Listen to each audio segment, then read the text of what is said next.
അവനെ ക്രൂശിക്കുക, ക്രൂശിക്കുക എന്ന് വിളിച്ചു പറഞ്ഞു. അവൻ മൂന്നാമത് അവരോട്, ഇവൻ എന്ത് ദോഷം ചെയ്തു?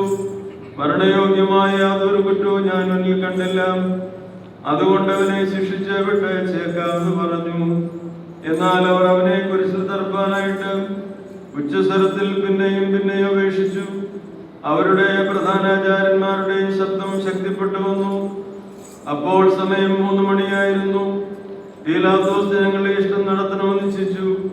അവരുടെ അപേക്ഷ നടക്കട്ടെ എന്ന് കൽപ്പിച്ചിട്ട് കലഹവും കൊലപാതകവും നിമിത്തം കാരാഗ്രഹത്തിലാക്കപ്പെട്ടിരുന്നവനായി അവർ ആവശ്യപ്പെട്ടവനെ അവർക്ക് വിട്ടുകൊടുത്തു.